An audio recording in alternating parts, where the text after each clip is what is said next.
PowerEye's Visual VRP is a portable vision testing platform that includes visual fields, acuity, color vision testing, pupillometry, and extraocular motility. The visual leverages virtual reality, artificial intelligence, and augmented technologies to enable eye care providers to test for and monitor common eye diseases.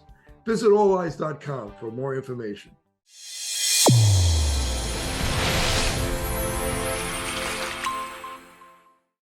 Your eyes and your vision are under attack. Damaging blue light from the sun, your phone, your computer, your tablet, even light bulbs and car headlights is constantly bombarding you. The good news is our eyes actually already have a line of defense to counter the effects of blue light. This defense is made up of 3 pigments called carotenoids. MacuHealth with Micromicelle, the only supplement with the exclusive patent on all 3 macular carotenoids and Micromicelle technology. With more screen usage and indoor time, myopia, also known as nearsightedness, is increasing and getting worse in children. Now, certified eye doctors can prescribe MiSight One Day, the first and only FDA-approved soft contact lens to slow myopia progression in age-appropriate children. Visit CooperVision.com to find a Brilliant Futures certified eye doctor near you. Do your patients know what presbyopia is? There are people who are afraid of the press. Have you talked to your patients about multifocal contact lenses? I've heard the bifocal, but not multifocal. Exactly, not multifocal. Do you need help with your multifocal strategy? Learn more at the conclusion of this episode. Welcome back to part 3 of my interview with Dr. Joseph Allen. In this episode, Dr. Allen discusses the effects of blue light and what to do about eye floaters. If you're new here and you like our interviews, press like, subscribe, share, and hit the bell. Also, please leave comments. Be sure to watch our full-length documentary, Open Your Eyes, on Amazon Prime, Apple TV, iTunes, Google Play, and YouTube Movies and Shows. I was in a lecture once, and 2 optometrists almost got into a fist fight over whether or not blue light glasses are good or bad, fact or fiction. And you had a lot of views with that one. If you could talk a little bit, but these 2 guys almost started fighting over whether or not blue light glasses were good or bad. Right. Well, there's a lot in this discussion. I know in your movie, you guys mentioned it a little bit. There's, unfortunately, I think the media and marketing companies, especially companies that just found a way, hey, we can buy blue light glasses made in China on like Alibaba.com. We can put a brand on it. We can sell it. The marketing of it really got haywire, especially during COVID, because everyone was staring at the computers all day. So I think that's done some injustice to it. The videos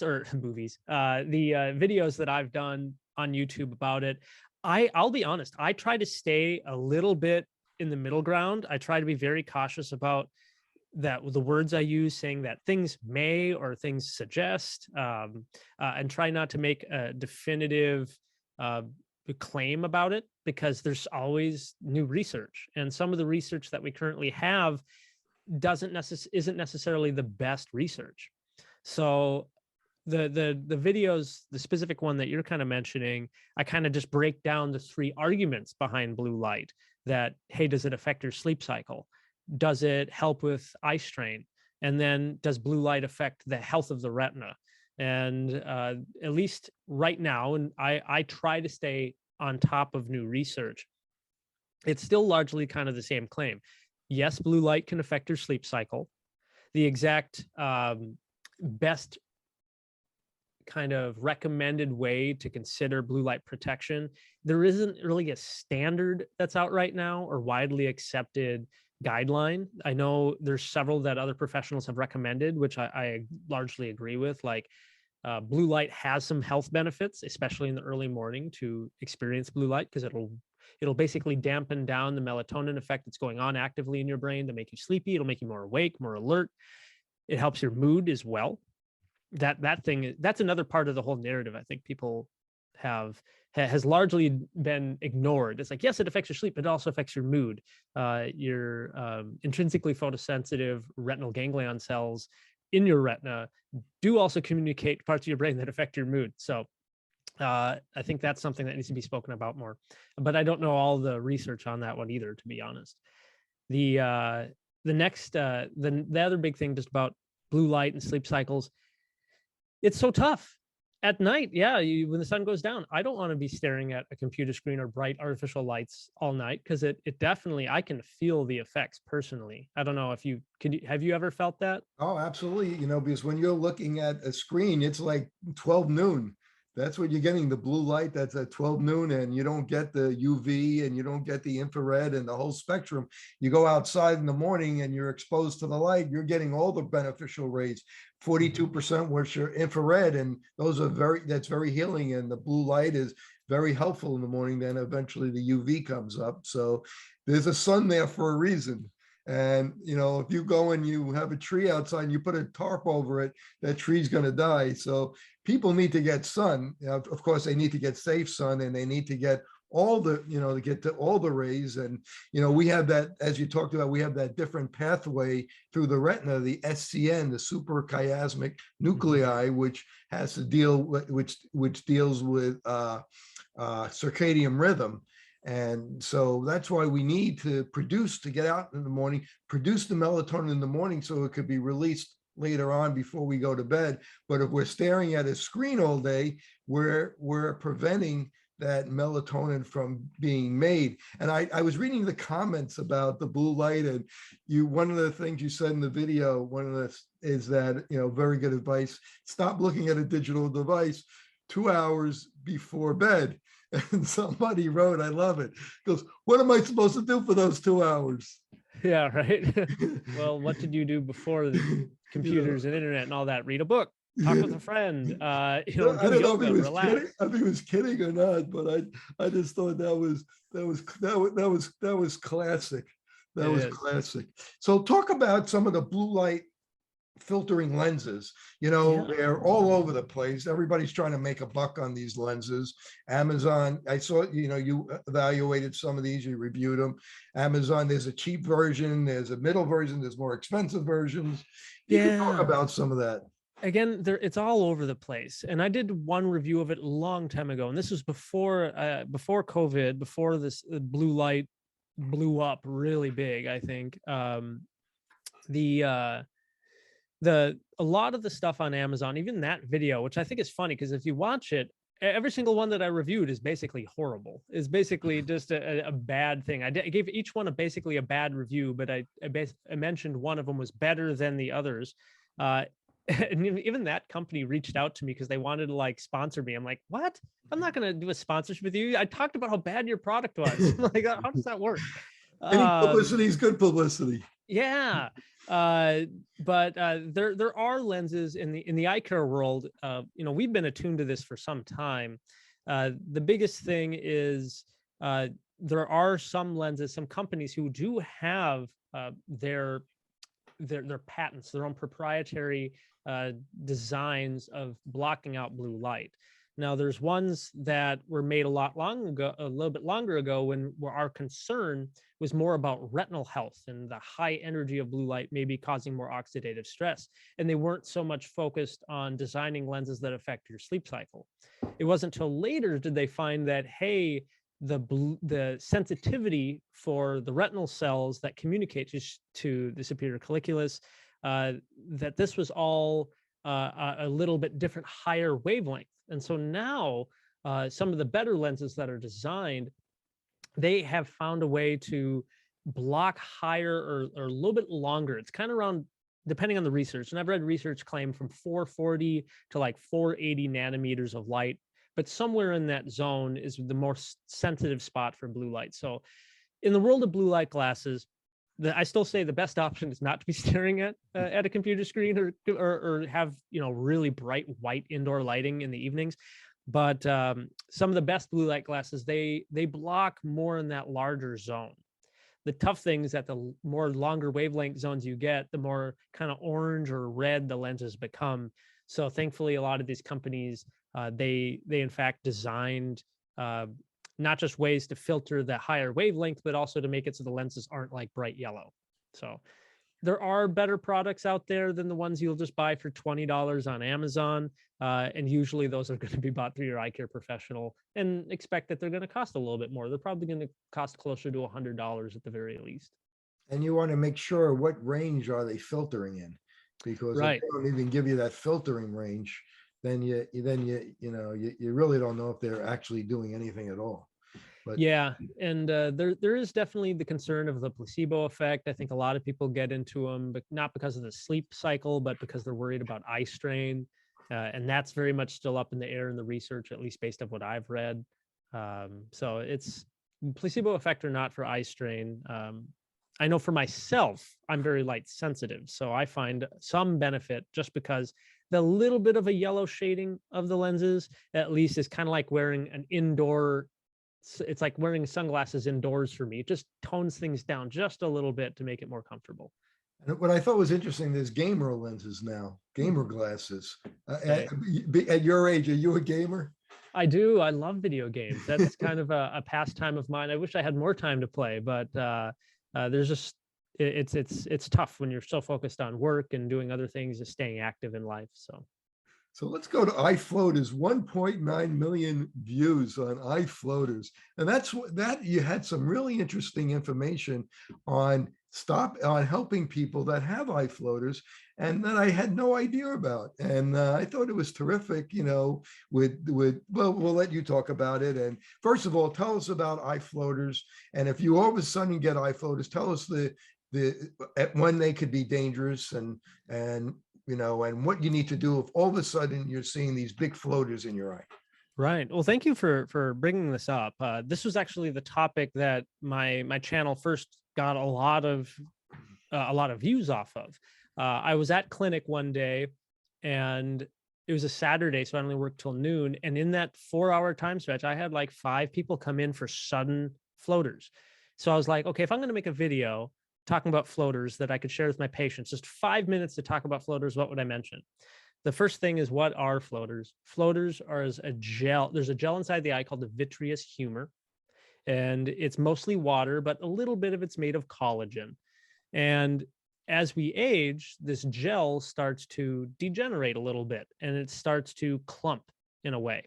The gel actually starts to peel away from the retina in the back of the eye, which it's attached to.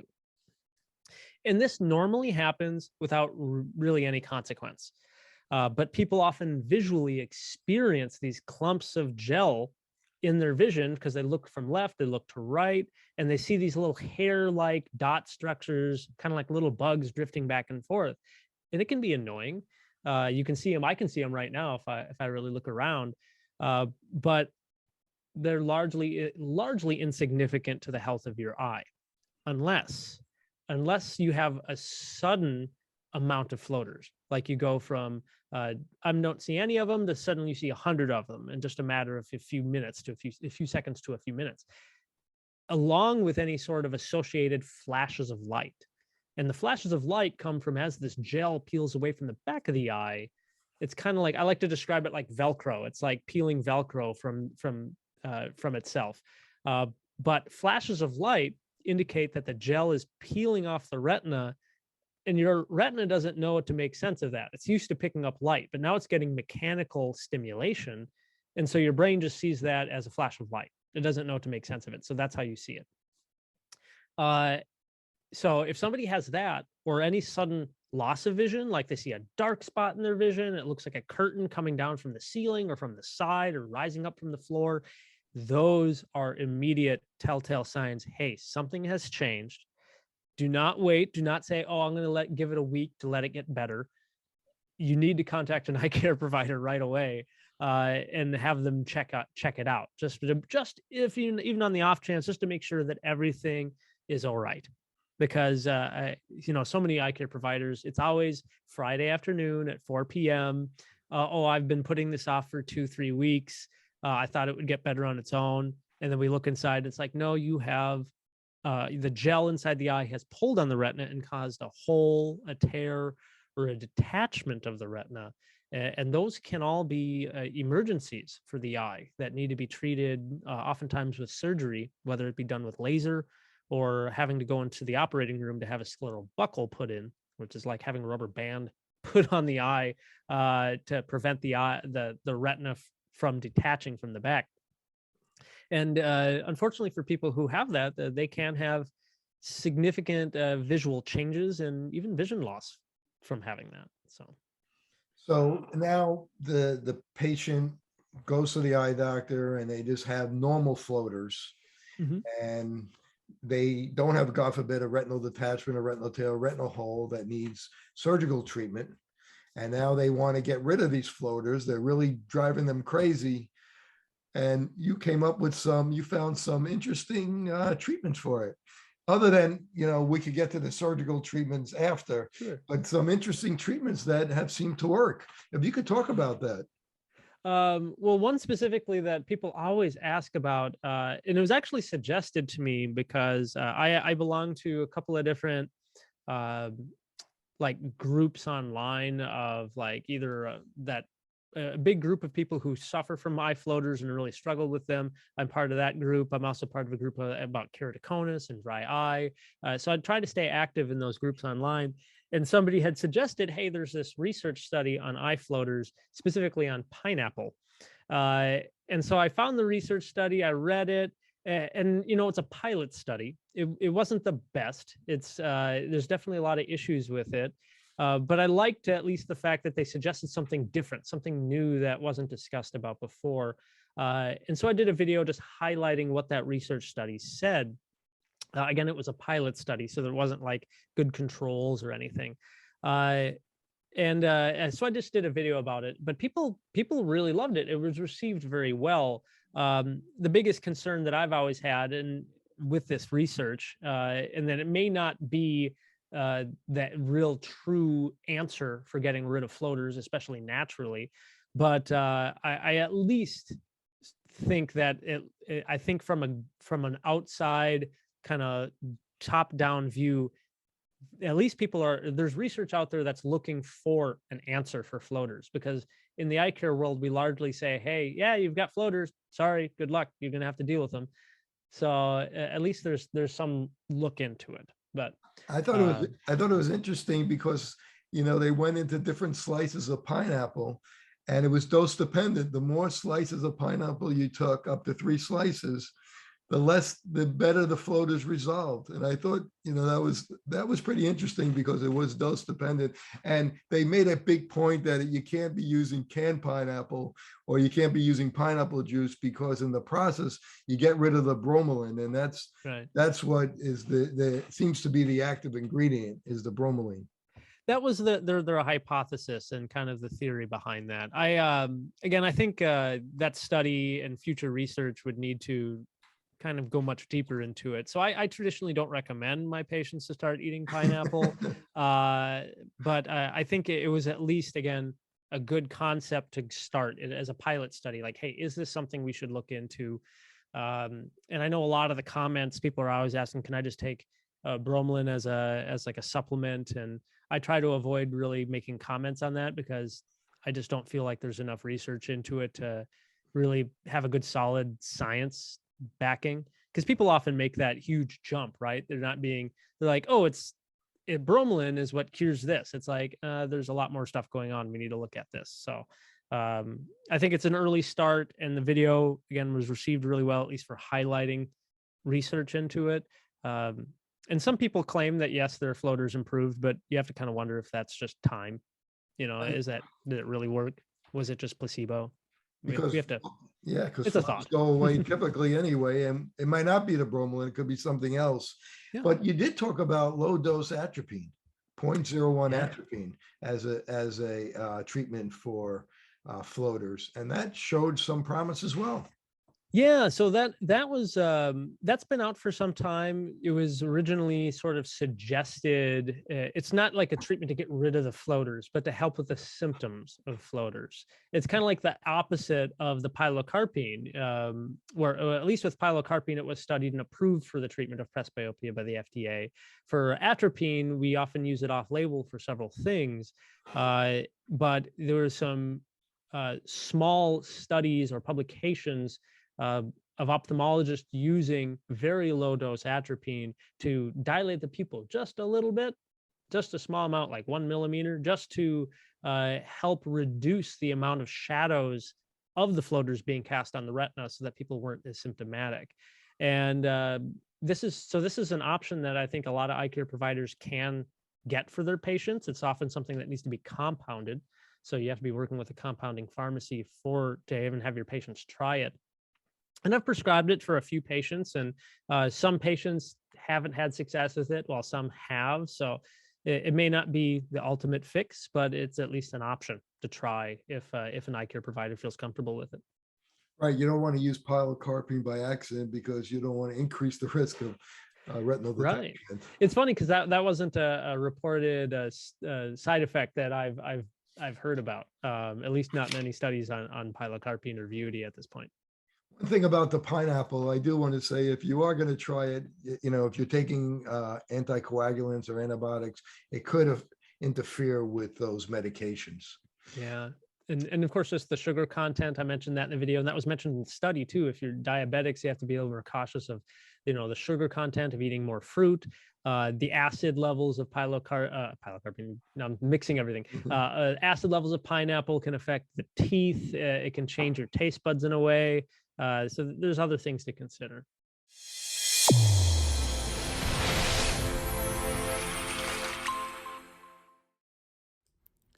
MacuHealth, your science-born and tested solutions for visual performance, macular degeneration, and dry eye syndrome. New products coming soon. Embrace the science. The All Eyes Visual VRP is a portable vision testing platform that includes visual fields, acuity, color vision testing, pupillometry, and extraocular motility. The visual leverages virtual reality, artificial intelligence, and augmented technologies to enable eye care providers to test for and monitor common eye diseases. Visit alleyes.com for more information. So the next one that you got a tremendous amount of views on, how to choose glasses. So how do we choose glasses? If you have a round face, what kind of frame do you look? If you have a long face, kind of like me, what kind of frame do you use? And I thought that was a really interesting video. And so tell us a little bit about choosing the right frame. Thank you. So that video specifically, I mean, there's a lot of popular videos out on YouTube that have been done 12 dozen times by different creators. And none of them that I'd seen on there before mine was actually done by somebody in the world of eye care. So, it's always just some, I don't know, male model or on GQ talking about finding glasses for your face shape. And I was always like, I mean, face shape plays a small role in it. It can have an effect, but it's not like the major deciding factor in what glasses are going to work for you. So part of that video certainly mentions that, just understanding, hey, maybe round frames aren't going to work best for every face shape. Maybe boxed frames aren't going to work best. But then just going into more of like understanding fit, comfort, how things have to rest on your nose and your ears. And that's going to play a much bigger role in finding glasses that are going to fit well for you. And, when I made that video, you have to go from the mindset of who's watching this, like who's looking up how to find glasses for their face shape, who's looking at this. It's mostly people who are looking to buy glasses online. That's a huge part of our industry right now is there's a lot of people who are choosing to purchase, not just get their eye exam online, but they want to purchase their eyewear through an online source. So a big part of that is the truth is that a lot of the people who buy their glasses online don't get glasses that fit them well.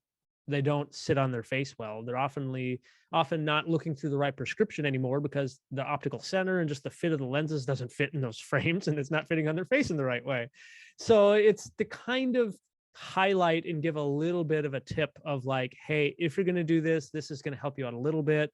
Also to kind of highlight the importance and the value of seeing somebody locally to get things fit, because it is a lot more complicated than what people initially think it is. I mean, our colleagues, opticians, they go to school for a couple of years, and to be trained to fit you with the proper glasses and the proper frame. And, you're probably not going to pay that much more to go into an eye doctor's office where there's an optician or an optical store where there's an optician. And that's what they're there for. Right. And I know I love some of the opticians I've worked with in my short career is I've just always been amazed by their knowledge and also just their sincerity.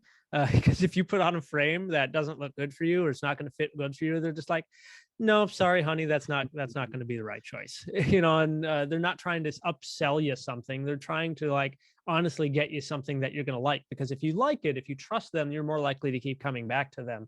And so that's just a big thing. They really do know, and fitting that right, rather than just, oh yeah, look at this giant frame. I think I saw a girl on Instagram with glasses like these. It's like, no, it doesn't work that way.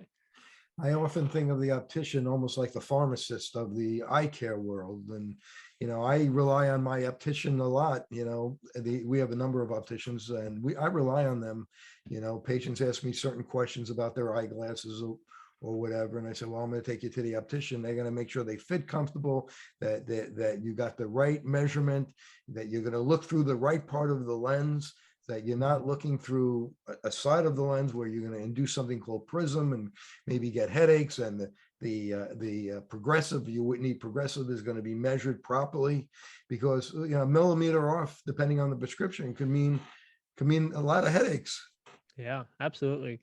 And there's there's a lot of different aspects to glasses and frames, and I think just the normal layperson doesn't understand. It's just a lot of math. It's what it is.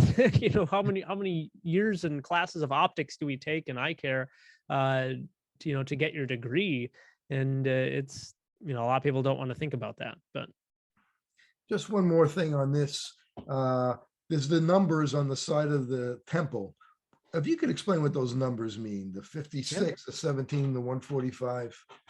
Yeah, so those numbers on there, I've had people ask if that's their glasses prescription, and no, it's in fact just the measurements on the frame itself. So the first number, which really designates the size of the lens, more kind of from a horizontal or diagonal length of the lens itself, so covering one eye.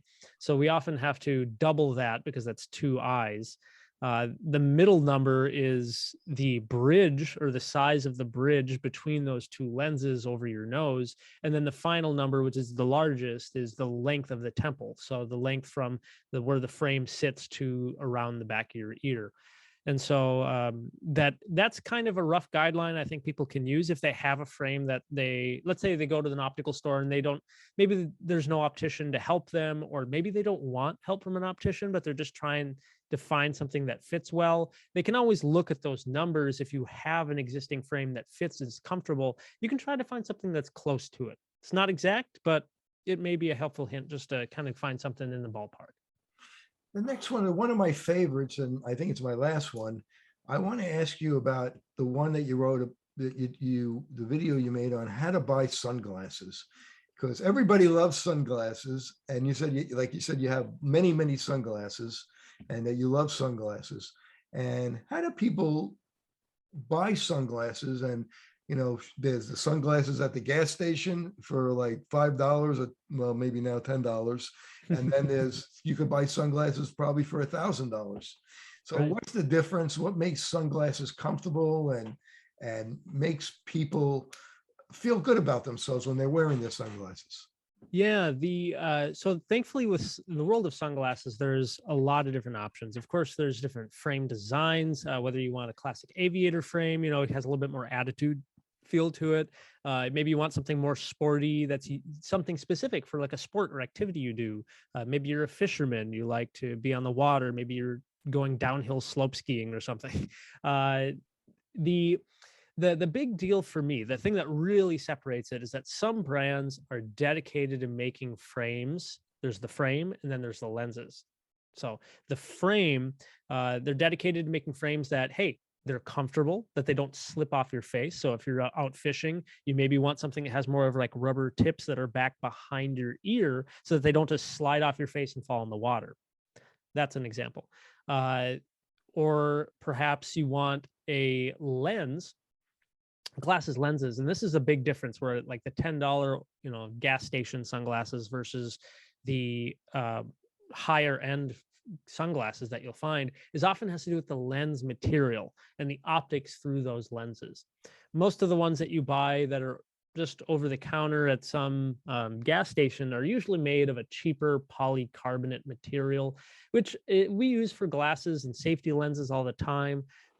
Optically, it's not the best view through a lens. They have some benefits of, maybe being a little bit more impact resistant, but they scratch easily, and they just, again, they aren't as kind of a superior product. I have some glass lenses in sunglasses. They are heavy, so they have some downsides, but the optical quality through them is fantastic, and they don't scratch as easily. The other thing is anti-reflective. For sunglasses, you want an anti-reflective on the back surface of the lens. With a lot of cheaper quality sunglasses frames, they don't have an anti-reflective on the back surface. That means that the light is going to bounce off your cheek. If it's coming from the side, it's going to bounce, hit the back surface of the lens, and likely bounce back into your eye. And that includes any sort of UV light as well, where if the anti-reflective, it's actually going to prevent some of that reflection from going back in your eye. It's actually going to let that light pass back through the lens out away from your face. How can you tell if it has the anti-reflection on the back surface? Yeah, so I actually recently just posted a video going over anti-reflectives a little bit. But in traditional optical glasses, we see the anti-reflective on the surface is almost like this green. It can be kind of a rainbow or blue kind of reflected. You see, it almost looks like this little rainbow reflection off the front surface. With sunglasses, you can do the same thing by looking at the back and having just light shine on it. And you can usually see this kind of multicolor shimmer off the back. Of course, if you're not certain, if you're listening to this, you can always take it to your a local eye clinic, and I'm sure they'll be able to tell you if it has it or not. Then there's the concept of polarized lenses, and people often ask that. They're like, what does this polarized mean? Do I need this in sunglasses? Is it going to help me?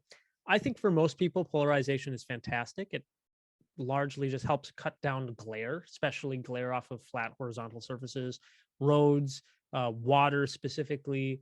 So if you're sensitive to glare, it's a great helpful tool. But there's a few people who don't want polarized lenses, and that's namely airline pilots or anybody who's flying an airplane, or maybe a big ship captain if you have to look at big important dials all the time. And that's because most of those instruments that they have, like in a cockpit of a plane, they have polarized filters on them already. And so if you have a polarized filter in your sunglasses and a polarized filter on that device, they're going to cancel each other out and you won't see anything. It'll just show up as a black screen. And so you can do that with your computer screen too. If you have a pair of sunglasses, you don't know if they're polarized or not, you can hold up your sunglasses and look at your computer screen and rotate the sunglasses. And if it ever goes like completely black, the screen looks like it goes black, then it's polarized. If you're looking at somebody and at their glasses and you see this blue hue coming off the glasses, what is that? Say that one more time. So sometimes you look at people, I'll do an interview and they're wearing their glasses and I'll see like a blue reflection coming off their glasses. Yeah, so that blue hue is usually the anti-reflective. If they didn't have that, you would see just a reflection of white light of whatever is bouncing off it. You'd probably not even be able to see their eyes, make good eye communication with them. But thankfully, anti-reflectives on the surface, they do cut down that harsh glare. And so that helps better light transmit through there. You can see their eyes. Different anti-reflectives have different colors bouncing off. They could be a little bit bluer, especially if they do have some sort of blue light protectant aspect to it. Or usually they're high. Some of the higher end anti-reflectives I've noticed have a little bit more of a blue shimmer on the front, but some anti-reflectives, even good ones, have kind of a green shimmer. So it may depend on the exact formula and what lens they have. Now, you mentioned in the sunglass video about a lens called a nylon type of lens. Yeah. If you could explain that, I never heard of that before.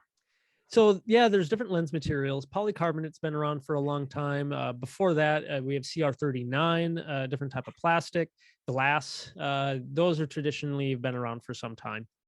And they all have different properties, whether it be scratch resistance, UV light protection, impact resistance, optical clarity, chromatic aberration is an effect on that.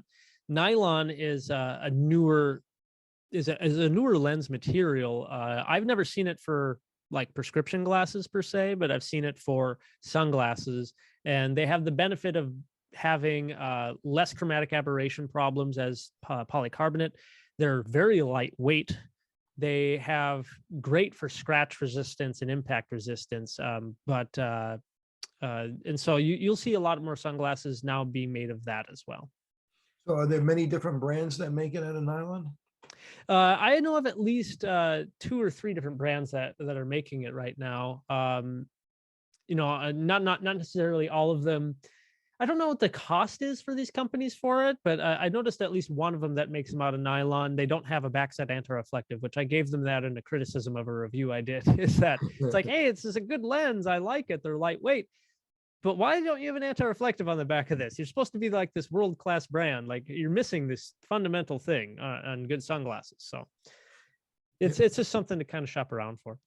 And how about the tints, the different color tints? How do different color tints help for maybe different sports or different activities? So yeah, different colored tints. There's been more, I think, research into this, especially with sports vision. But the different tints can have the ability to like enhance contrast in different ways for different sports. Even Nike at one point, I think, had a contact lens for like golfing. So it'd be like a blue contact lens that you would wear that make everything a subtle kind of a blue color to help you be able to read the green of when you're putting just a little bit easier. If you can find your ball, if you can find your ball after you hit it into the woods. Yeah, different things like that. So there are some different colored tints that are beneficial. The most classic ones you're going to see are the standard gray. It's like a neutral density filter. It's just a standard gray, and that works for most people. Amber, or something that's slightly more yellow or brown color, I personally find very soothing. It has at least the reported benefit of having a little bit enhanced contrast with eyesight. And so I've heard anecdotally people tell me that they feel like they can see sharper when they're wearing those lenses. I used to really love and prefer those type of lenses, but now I actually go the other way. I like green lenses a little bit better. Tough for me to say why I like the green ones. I just find them very soothing. They help. I feel like maybe here in Minnesota, when it is summertime, there's a lot of green out there, and it maybe enhances the green a little bit more rather than the cold, dead, snowy winters. But there's those are typically probably the 3 most common colors you'll see are maybe like a green color, an amber, and a gray. But they do make pink lenses and a couple other subtle colors that can be used for different sporting activities. Well, one last thing about the sunglasses, the less expensive ones have a very low Abbey value. If you could explain what that Abbey value is. So Abbey value has to do with kind of your aberrations. And usually you see this more with colors. So with a pair of glasses that has a very low Abbey value, they're going to see more I hope I'm not confusing this, because I think, okay, because with low Abbey value, if you look kind of off center of the lens a little bit, you'll see almost like a yellow or perhaps like a red color, kind of a fringe coming off of everything, almost as if there's like a starburst appearance of color just coming off the sides. And the more off center of the lens you get, the more you can see it. The higher quality lenses that have better ab values or less problems with aberrations, you won't see that color fringe. And it's amazing how many people have asked me that question, like why their glasses, they see like, if they look off to the side, they see like this yellow or blue, like extra fringe, and they don't know how to say it because they've never heard of what an Abbey value is. So I've tried to highlight that in a few videos. And luminous transmissibility or transmittivity. I know some of the good quality sunglasses want a luminous transmittivity, if I'm saying it right, at 17.5 to give the best possible color and brightness. I never heard of that before until I watched your video. Yeah, there's different levels. In fact, sunglasses are categorized. I believe it goes up to 5, if I'm not mistaken. Most of them go up to 4, but it's depending on how dark the lenses are going to be. And so it depends on what percentage of light they're allowing to pass through that lens. The kind of the ideal amount of transmissibility, there's a few studies or a few different kind of claims that different people have made. I personally am very light sensitive, so I like very dark lenses on bright days. So you can imagine if somebody's out on the slopes on a ski slope, maybe they want a darker lens to help with the contrast versus somebody who isn't that light sensitive and just wants to protect their eyes from harsh UV light. Maybe they just want a very light gray lens. So I think it is somewhat user dependent on what's going to be best for people, but supposedly somewhere around that 17.5% is kind of the ideal zone. That's you're terrific. Your videos are terrific. Now I want everybody to go to Dr. Eye Health and subscribe and watch some of the videos and press the like buttons. And so what are some of the new videos that you have coming out that people could look forward to?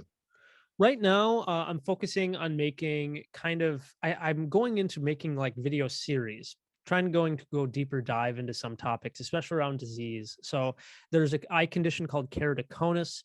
And so I'm doing more of a series highlighting what that disease is, then going into how we treat it with now corneal collagen cross-linking, and then going on to what somebody with keratoconus would not just want to have that procedure done, but then how do we correct their vision with specialty contact lenses, just kind of holding someone's hand going through that process. Those are big kind of focuses. Same thing with cataracts and even nutrition are big topics I'm going to be tackling this year. So we have some great podcasts on keratoconus nutrition. Go use that as a resource if you need it, you feel free to use it. I want to thank Dr. Joe Allen for joining me today. He's amazing. He's so much fun. He knows about a lot of different topics. Please watch his video. Go to Dr. Eye Health and become a subscriber and ring the bell so you could get his videos. This is Dr. Kerry Gell for Open Your Eyes. Thank you for joining me today.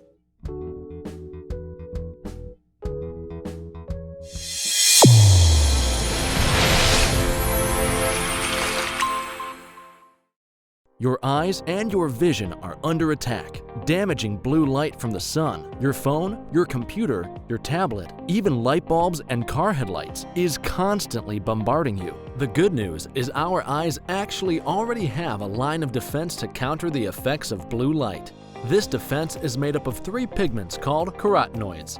MacuHealth with Micromicelle, the only supplement with the exclusive patent on all 3 macular carotenoids and Micromicelle technology. The All Eyes Visual VRP is a portable vision testing platform that includes visual fields, acuity, color vision testing, pupillometry, and extraocular motility. The visual leverages virtual reality, artificial intelligence, and augmented technologies to enable eye care providers to test for and monitor common eye diseases. Visit alleyes.com for more information. Fitting multifocal contact lenses presents a big opportunity to meet patient needs while growing your practice. Alcon is your partner not only with our innovative portfolio, but through e-learning. Learn to enhance your multifocal strategy today with the Alcon Experience Academy. OIE Broadcasting is the emerging leader in social media. We use scientific entertainment to drive more patients into your office. Visit oiebroadcasting.com and sign up today. Each generation was supposed to be healthier than the last one. Lifespan was supposed to be increasing. We were supposed to be in this paradise by now. Instead of getting healthier and healthier, it seems to have gone the opposite way. Millennials were projected to be the first generation in history to not outlive the generation before them. We are certainly headed for disaster. I think a lot of people are beginning to question the whole story. We live in a time where the paradigms are shifting. And the optometrist, in my opinion, is one of the best kept secrets. The public doesn't realize about going to the eye doctor. So many different diseases actually manifest in the eye. The back of the eye is the only place in the body that you could actually see the blood vessels. Completely non-invasively, you could screen thousands of people, not just for their eye health, but for their whole body health. Because this disease is here, it's also going to be here. And I can look into the back of my eyeball, and there are expert doctors on the ground who are looking at my eyeball while I'm doing it.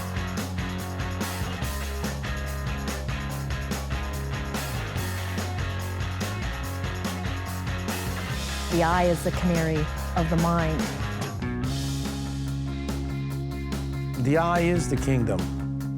Will everyone please open their eyes?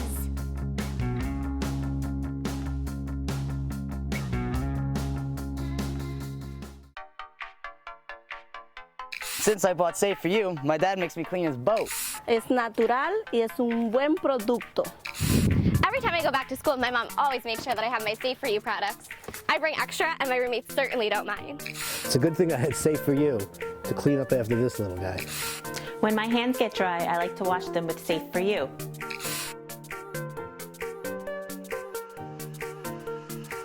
And most importantly, the reason why I buy Safe For You is because it's safe for me and you.